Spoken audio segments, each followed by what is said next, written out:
Aprender, luchar y amar y saber que estamos vivos, unidos para lograr un despertar educativo.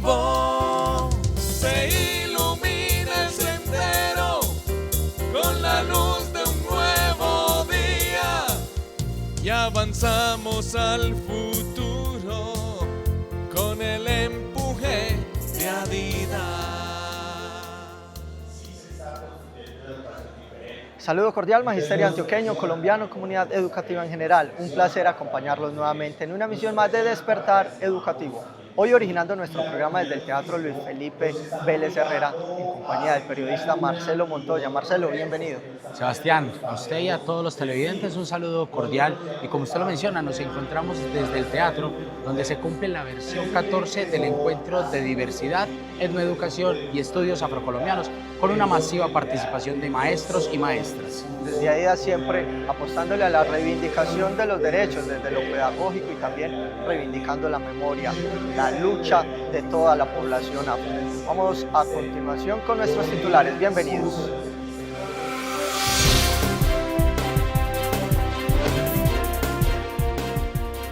Presidenta de Adida orienta a docentes sobre reporte de accidentes laborales en plataforma Horus y aclara proceso de reintegro por incapacidades reconocidas como accidente de trabajo. En el marco del Día de la Afrocolombianidad, directivo Harold Ibargüen reflexiona sobre las voces que resisten, educan y transforman territorios a través de la pedagogía. Además, comparte mensajes sobre las elecciones presidenciales. En el encuentro afro, los maestros y ponentes fueron enfáticos en la exclusión que aún se vive en los territorios y aseguraron que la etnoeducación es un camino que hay que continuar. Docentes del decreto 1278 pueden tener compatibilidad entre salario y pensión. En esta emisión te contamos quiénes pueden acceder a este beneficio y los requisitos. En esta emisión explicaremos en qué consiste la retención en la fuente, la actualización de datos en el SIGEP y lo que cada docente debe tener en cuenta para evitar errores tributarios. Hoy, en Despertar Educativo, conoceremos los derechos y deberes que tienen los sufragantes y jurados de votación en las próximas elecciones presidenciales.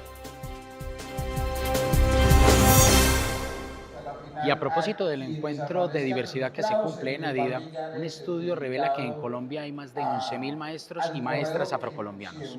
A continuación, vamos a conocer el informe de la presidenta de nuestra organización sindical, Lidia Yasmín Morales Cuervo.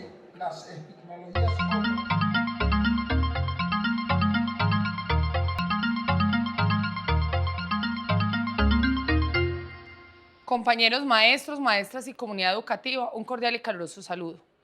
La afrocolombianidad no es solo historia, es identidad, es resistencia, arte, lenguaje, sabor, dependencia, moda y cultura viva.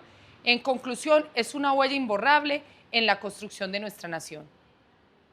En la mañana de hoy abordaré el tema sobre cómo reportar un accidente laboral. Debemos tener en cuenta que para el reporte del accidente de trabajo, el rector o coordinador o el encargado cuenta con 48 horas hábiles siguientes a la ocurrencia del evento. Lo anterior dando cumplimiento a la normatividad vigente, resolución 0156 del 2005, artículo 3. Por lo tanto, un docente, en caso de sufrir un accidente laboral, debe seguir el siguiente procedimiento. Lo primero es buscar atención médica urgente, por lo tanto, debe acudir a la IPS primaria o al hospital más cercano, porque la vida y la salud siempre serán prioridad.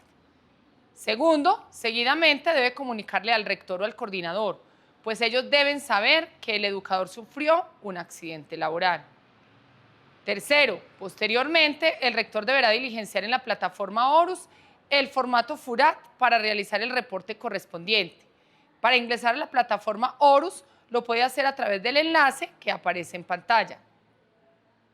En caso de que el rector o coordinador no cuente con usuario o permiso para acceder a la plataforma, deberá comunicarse con la Secretaría de Educación correspondiente para solicitar el usuario o acceso. Lo puede hacer a través de los correos que aparecen en pantalla, teniendo en cuenta la entidad territorial para la cual labora el educador. Después de ingresar por el enlace a la plataforma Horus y dirigirse al modelo SST Medicina Laboral, debe hacer clic en el enlace FURAT. Allí debe seleccionar el tipo de documento y registrar el número de cédula. Seguidamente debe dar clic en Buscar. Allí visualizará el formulario de reporte de accidente de trabajo, el cual debe llenar en su totalidad. Tenga presente que el formulario se encuentra compuesto por 3 ítems. Uno, que tiene que ver con la identidad general de la entidad certificada en educación a la que pertenece el docente. Otro, con la información del educador accidentado. Y por último, la parte que tiene que ver con la información sobre el accidente de trabajo. Por eso, al registrar la información y enviar el reporte de accidente, el directivo docente o encargado del reporte podrá realizar la impresión del formato físico, con la fecha y hora de la realización del mismo. Esto es importante hacerlo, porque le sirve como evidencia tanto al directivo como al docente para tener la tranquilidad de que sí se hizo como lo establece la norma. No olvide que es desde la plataforma Horus que llega la notificación al FOMAC. Esta llega específicamente al área de seguridad y salud en el trabajo, donde se valida el caso y se asigna el equipo investigador. Posteriormente, dicho equipo se comunicará con el docente accidentado para acordar la fecha y la cita de investigación del accidente laboral. Mientras esto se da, al docente le descontarán por la incapacidad, pero apenas finalice la investigación y se dé la incapacidad como accidente laboral, nómina le reintegra el dinero descontado. Es importante aclarar que ya no hay que hacer el reporte como antes se hacía con el documento de manera física. Recuerda, ahora todo es digital y por la plataforma Horus. Como organización sindical continuaremos unidos en la lucha y defensa de nuestros derechos. Continuaremos forjando desde la lucha la defensa de la educación pública. Feliz y bendecido fin de semana para todos.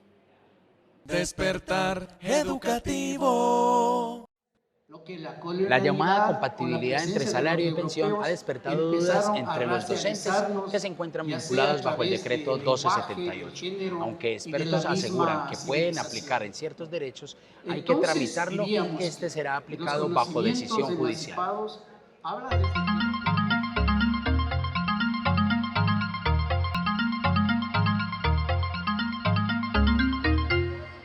Cada vez son más los docentes del decreto 1278 que se preguntan cómo funciona la compatibilidad entre salario y pensión, un tema que ha generado expectativa pero también desinformación dentro del magisterio.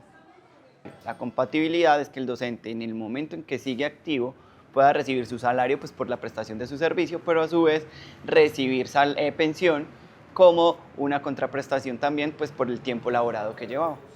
Para entender bien el tema de la compatibilidad, hay que conocer además que el magisterio tiene un régimen exceptuado que funciona diferente. Los docentes tienen un régimen exceptuado, que viene siendo el tema pensional de los del 2277. Entonces, los docentes que están vinculados bajo este decreto, la base pensional no es la ley 100, sino que es la ley 91. Y la ley 91 tiene unas garantías diferentes, entre esas la edad, que es 55 años, las semanas, que en este caso se cuenta por años de servicio, que son los 20 años, y sobre todo que permite esa compatibilidad que hablábamos ahora, permite que el docente pueda seguir laborando y a su vez recibir pensión, diferente al régimen general de pensiones, donde la ley 100 no permite esa compatibilidad, únicamente usted recibe salario o recibe pensión, pero no las dos a la vez, y adicional cambian los otros requisitos, en términos de edad, es a los 57 años para los docentes, es lo único especial que tiene para los docentes la pensión que los docentes del 1278, y adicional a eso son 1.300 semanas de cotización. No obstante, algunos docentes del decreto 1278 podrían reclamar este derecho si logran demostrar que trabajaron para el magisterio público antes del 27 de junio del año 2003, incluso mediante figuras como provisionalidad por OPS o contratos de prestación de servicios. Los requisitos para la compatibilidad, para la demanda de compatibilidad serían: 1. Tener tiempos laborados, ya sea por prestación de servicios, provisionalidad, antes del año 2003. Que en la actualidad ya se tengan 20 años de servicio como docente. Y el último de ellos es que el docente tenga al menos los 55 años, que sería la edad, o que es la edad que tiene como requisito la Ley 91 del 89. Es importante aclarar que para aplicar a la compatibilidad no se puede tener en cuenta ningún cargo diferente a las funciones relacionadas con la docencia, ni mucho menos cargos en colegios privados, instituciones de educación superior o similares. Adicional a ello, este proceso no es automático. Cada caso debe ser analizado individualmente y requiere una demanda ante la jurisdicción contenciosa administrativa para que un juez determine si existe o no el derecho. Bueno, para tramitarse este proceso, pues como es en lo contencioso administrativo, el docente requiere abogado. No es un trámite que realice a mutuo propio. Entonces, al requerir abogado, al ir ante un juez de la República, no es un proceso corto, es un proceso de 2 instancias, donde se puede proferir un fallo de primera instancia, ya sea a favor o en contra, y que ese proceso irá al tribunal. Cuando vaya al tribunal, los magistrados toman la decisión y en caso de ser favorable, ya el docente tiene esa compatibilidad. Son procesos que, dependiendo del juzgado donde quede, puede durar entre 3 a 5 años. Despertar educativo. La etnoeducación no solo garantiza el acceso a una formación equitativa, sino que por el contrario también contribuye a la construcción de una sociedad más equitativa, participativa y multicultural. Por eso a través de estos procesos pedagógicos incluyentes se promueve el reconocimiento de la diversidad y el respeto.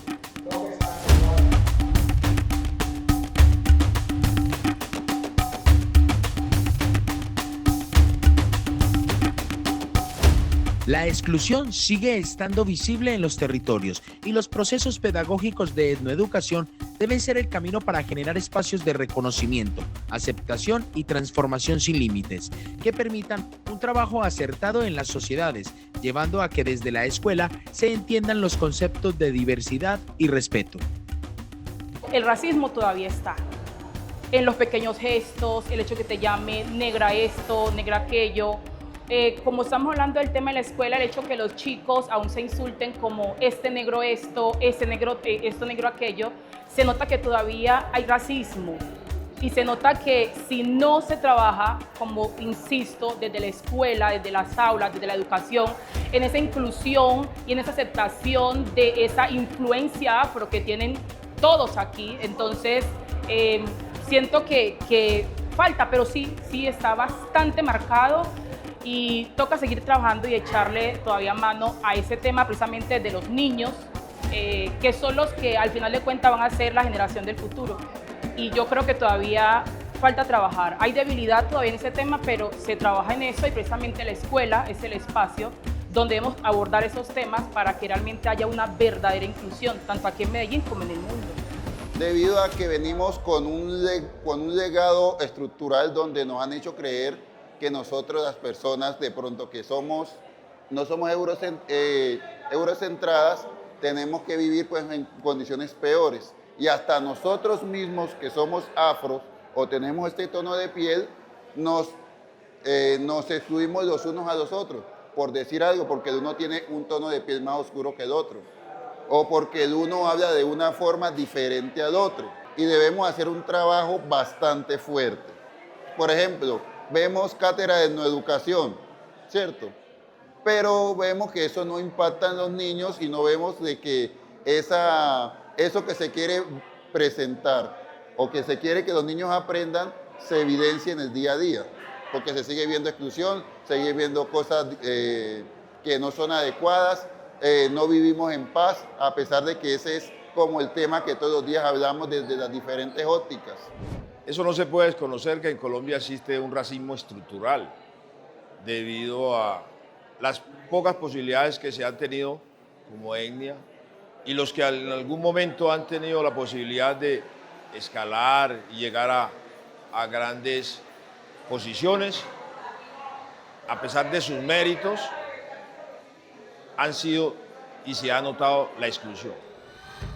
Desde Adidas se trabaja permanentemente en la consolidación de estrategias que ayuden a que los encuentros diversos, afros y de etnoeducación no sean una puerta giratoria y por el contrario se puedan afianzar los procesos en los territorios basados en sus costumbres y culturas, haciendo de ellos espacios equitativos y participativos. Bueno, la educación en los territorios se están dando unos procesos todavía lentos en cuanto a la etnoeducación en las comunidades negras, más que todo. Se están trabajando muchos procesos de investigación, de recolección de todas esas memorias ancestrales, todo eso que tiene el territorio para fortalecer los currículos educativos, para poder trabajar en los diferentes territorios de acuerdo a las características particulares de cada uno. No hacer una educación homogénea, sino una educación donde se tenga en cuenta cada territorio, sus características, su identidad y todo lo que representa para la comunidad en general. Eso es un trabajo que no ha sido fácil, pero se está haciendo investigaciones, se está trabajando en el territorio para lograr ese currículo que de pronto queremos alcanzar. Bueno, estos encuentros de afrocolombianidad, de etnicidad en nuestra asociación son supremamente importantes porque aportan al crecimiento cultural, biodiverso que tenemos. Se visibiliza todo el trabajo que se hace desde los territorios y se muestran. Se ha venido escuchando al maestro afro desde el territorio, lo que hace, sus experiencias significativas, no solamente se quedan en el texto escrito, sino que también se llevan a la realidad, a compartir con los otros maestros y contarles lo que se hace desde el territorio sin olvidar su esencia cultural, que es lo más interesante para nosotros. Queremos invitar a los maestros afro para que vuelvan sus experiencias más visibles. Sí sabemos que en algunos territorios todavía hay prácticas de exclusión a nuestros compañeros afro, pero queremos decirles, hay que tener la frente en alto, reconocer lo que hacemos y ponerlo en la palestra pública como esencia de la memoria y de la vida. Eso es lo que hace entonces que ADIDA hoy sea uno de los caminos interesantes para que nuestros maestros afro sigan siendo visibles.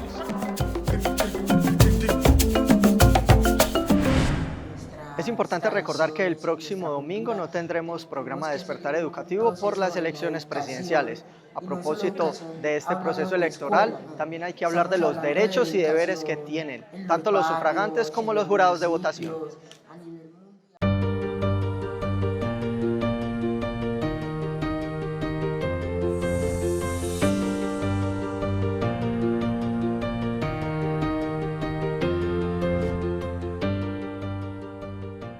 Con el avance del calendario electoral en Colombia también crecen las dudas sobre los derechos y responsabilidades de quienes participan en las jornadas democráticas, tanto como votantes como jurados de votación.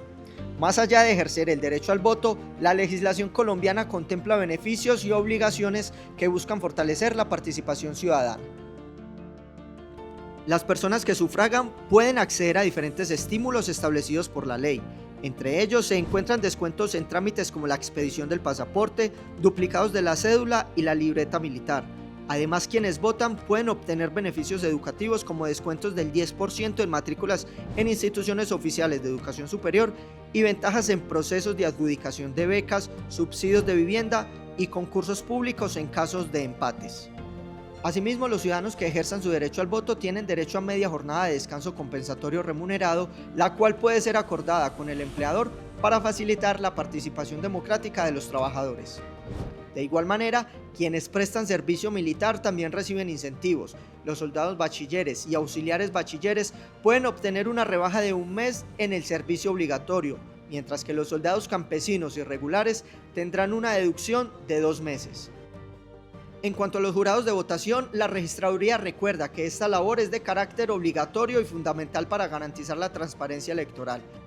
Según el artículo 105 del Código Electoral, quienes ejerzan como jurados tienen derecho a un día de descanso compensatorio remunerado, el cual debe hacerse efectivo dentro de los 45 días hábiles posteriores a la elección. Las autoridades también advierten sobre las sanciones para quienes incumplen esta función. Los servidores públicos que no asistan sin justa causa pueden ser destituidos de sus cargos, mientras que los ciudadanos particulares podrían enfrentar multas de hasta 10 salarios mínimos legales vigentes.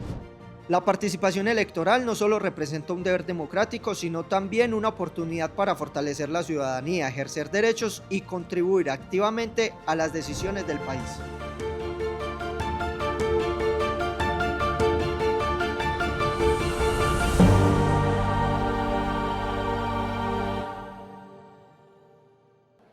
Atención magisterio, presten atento cuidado a la siguiente nota porque te vamos a hablar del diligenciamiento del SIGEP y la retención en la fuente, dos procesos administrativos que por estos días ustedes maestros deben estar realizando.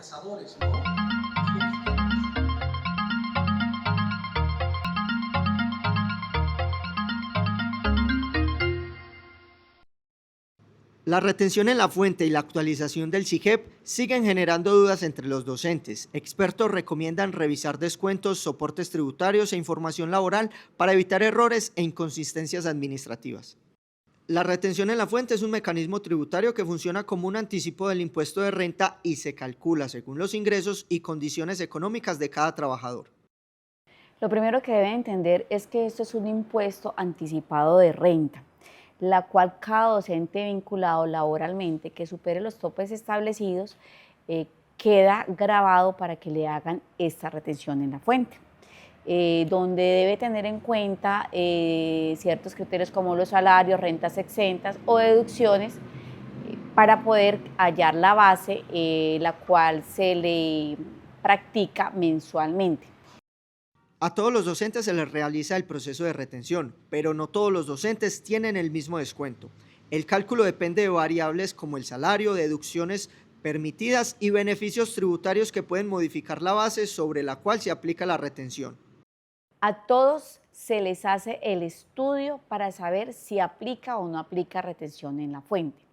¿Cuáles son las variables? Si el docente ha hecho llegar los documentos como dependencia económica del papá o la mamá, si tienen una póliza de seguro, si están pagando un aporte voluntario a pensión o una AFC, o si tienen hijos menores de 18 años o mayores hasta los 25, siempre y cuando estén estudiando, y hacen llegar estos documentos, les baja la base para la retención en la fuente.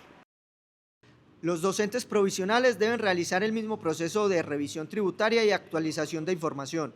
Además, las recomendaciones es no dejar la entrega de documentos para última hora, ya que en algunos ajustes podría tardar para reflejarse. Recuerde que cada ente territorial tiene el SAC. Por ahí radican los documentos, en el PQR adjuntan los documentos que deben hacer llegar. Lo ideal hubiese sido que todos los docentes hubiesen hecho llegar los documentos antes del 30 de abril. Si ya no lo hicieron, pueden hacerlo llegar, pero con la salvedad de que cada Secretaría de Educación haga el recálculo, porque ellos hacen ese cálculo del procedimiento 2 del estatuto tributario de junio a junio. Además de los temas tributarios, los docentes también deben mantener actualizada su información en el SIGEP, la plataforma donde los servidores públicos registran datos laborales, académicos y financieros. Antes de actualizar la plataforma, la recomendación es verificar que la hoja de vida tenga completos los estudios realizados, experiencia laboral, certificados y movimientos administrativos recientes. El SIGEP es el sistema de información que deben subir los docentes o todos los trabajadores vinculados al Estado. Es importante además recordar que cualquier cambio académico, laboral o administrativo debe reflejarse oportunamente dentro del sistema para evitar inconsistencias futuras. Inicialmente deben diligenciar el de hoja de vida. Tienen que estar verificando si tuvieron traslado de un colegio a otro, de un departamento a otro, de un municipio a otro. Deben verificar si su hoja de vida está completa, si hicieron una especialización nueva, una maestría, un doctorado, un curso, un diplomado. Deben adjuntarlo, deben actualizar el certificado laboral cada año que lo descargan desde la página de Humanos en Línea. Ya después de que validen que toda esa información está completa, la hoja de vida queda ya actualizada. En el diligenciamiento de bienes y rentas, el principal llamado es registrar información verificable y respaldada con documentos oficiales relacionados con ingresos, propiedades, deudas y obligaciones financieras. Después sigue el formulario de bienes y renta. Ese formulario lo deben diligenciar con el certificado de ingresos y retenciones, que lo descargan desde la página de Humanos en Línea, los certificados tributarios que lo solicitan directamente a las entidades financieras. Si tienen propiedades, deben colocar el valor que viene en el predial al 31 de diciembre del 2025. Si tienen deudas, en los mismos certificados tributarios viene el valor estipulado de cada deuda. Si pertenecen a juntas directivas de propiedad horizontal o digamos si son directivos del sindicato, también deben reportarlo en el formulario de bienes y renta. Finalmente, se recomienda no esperar hasta los últimos días para actualizar el SIGEP, ya que históricamente la plataforma presenta congestiones que dificultan el proceso y puede generar retrasos administrativos. Los docentes pertenecen a nombramiento territorial y estos tienen hasta el 31 de julio para poder presentar. Que si quiero presentar antes, lo puede hacer. Que si puedo ir llenando y mientras voy recolectando los documentos, lo puede hacer. No dejen pasar la fecha. Recuerde que las sanciones no son económicas, son administrativas. Si usted está en proceso de ascenso y usted no actualiza su hoja de vida, es una causal para usted no ascender. Despertar educativo. Vamos llegando al final de Despertar Educativo, pero antes vamos a conversar con el segundo invitado por parte de la Junta Directiva. Se trata de Harold Ibargüen, secretario de Asuntos Pedagógicos. Harold, bienvenido. Sebastián, muy buenos días para ti y un saludo fraterno para todo el Magisterio de Colombia, particularmente el Magisterio de Antioquia. Bueno, Harold, durante esta semana se conmemoró el Día de la Afrocolombianidad y también se hizo en Adida en el marco de un evento también de diversidad, de etnoeducación. ¿Cuál es el balance de esta importante actividad? Muy positivo esta actividad que lleva un tiempo bastante considerable que se viene desarrollando al interior de la organización. Es el 14º evento de etnoeducación y diversidad, Cátedra de Estudios Afrocolombianos, y estamos muy satisfechos con la calidad de ponentes que tenemos, pero también con los contenidos que trabajaron. Bueno, ya es una trayectoria importante. Usted menciona 14 versiones de este evento y hay que hablar precisamente del contenido, porque aquí se reivindica también la lucha, la memoria y todos estos derechos de la población afrocolombiana. Sí, es importante como en un momento histórico donde la inteligencia artificial cobra un especial sentido y valor para la educación.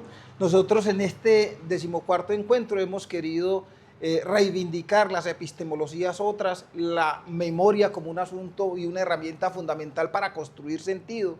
Y es desde ahí donde quisimos escuchar voces de diversas poblaciones y que nos llevan y que nos conducen precisamente a una reflexión profunda dentro de la escuela, entender que entonces herramientas como la inteligencia artificial son muy buenas, son significativas porque coayudan a la construcción del ser humano, pero no podemos perder de vista la memoria, no podemos perder de vista la tradición, no podemos perder de vista las culturas. De hecho, en este evento pudimos ver cómo hay esa convergencia entre lo afro, lo mestizo, pero también lo indígena, y que ahí también hay otras visiones de mundo, otras miradas que nos tienen que haber puesto a reflexionar, bueno, ¿y cómo vamos a afrontar esto en la escuela? Porque la escuela sigue siendo eurocéntrica. Bueno, ahora volvemos a la escuela, pero me nace una pregunta y es, ¿todavía hay mucha desigualdad? Hay todavía mucha discriminación racial, no solamente en el entorno educativo, sino en el entorno general. De hecho, sí, pues es decir, y eso hace parte de lo que se ha construido en todos los procesos, porque son históricos, ¿cierto? Pero igual se necesita y se requiere madurez tanto de los sujetos, más nosotros como formadores requerimos esa madurez para ir rompiendo esas brechas, para ir acabando poco a poco con la desigualdad que no se acaba de hoy para mañana. Es un asunto histórico, así como se instauraron conceptos epistemológicos que recogen el sentido y la visión eurocéntrica, europea. También es muy importante entender que instaurar conceptos distintos, conceptos diversos, requiere tiempo, pero se requiere también de perseverancia. Eso es fundamental. Usted habla de madurez y de cerrar brechas. Precisamente, vámonos al salón de clase. ¿Cómo cerrar esas brechas? ¿Cómo formar estudiantes más maduros en estos temas? ¿Y cuál es el papel que cumple el docente? Fundamental que como docentes entendamos que el salón de clase, utilizar inclusive asuntos peyorativos que discriminen, que excluyan, son los que llevan a reafirmar esa visión. Entonces tenemos que nosotros, y ahí sí somos fundamentales, entender que hay que desinstaurar algunos vocablos, algunos conceptos, y entender que todos, independiente de su etnia, porque no tiene que ver la etnia solo con el color, independientemente de su etnia, de su cultura, tienen un valor significativo y tienen relevancia dentro del aula. Por eso yo creo que hay que avanzar en eso de comprender que somos un país reconocido como pluriétnico y pluricultural. Si no reconocemos eso y a todos le damos el lugar que se merecen independientemente de su origen, no vamos a poder romper y acabar con esa desigualdad y esas brechas que aún no se mantienen en la sociedad colombiana. Bueno, y también desde Adidas se contribuye para cerrar esa brecha desde lo pedagógico, desde lo académico con estos eventos. Harold, cambiemos un poco de tema y ya el próximo domingo hay elecciones presidenciales. ¿Cuál es la reflexión que usted deja en torno a la educación y al momento crucial que se está jugando el país el próximo domingo?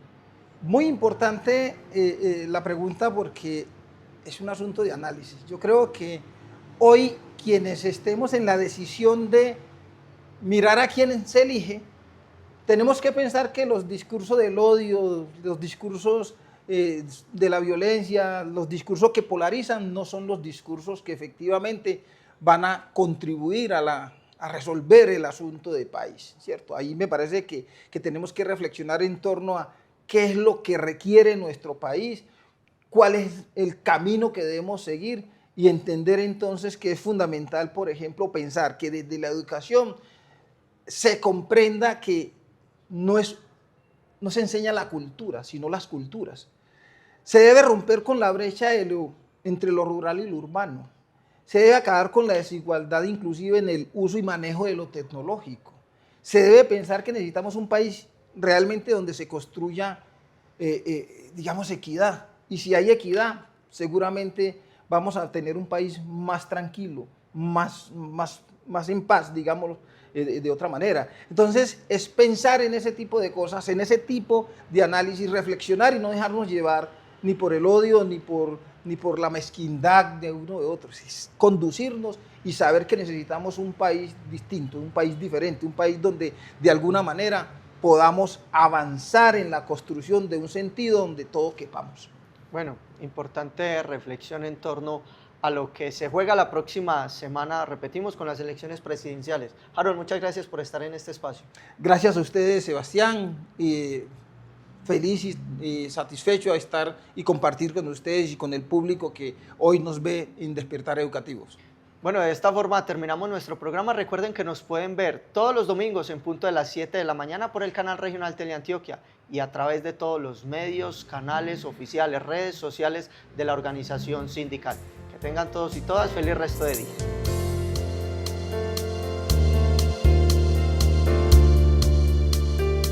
Asociación de Institutores de Antioquia, ADIDA. Forjando desde la lucha la defensa de la educación pública.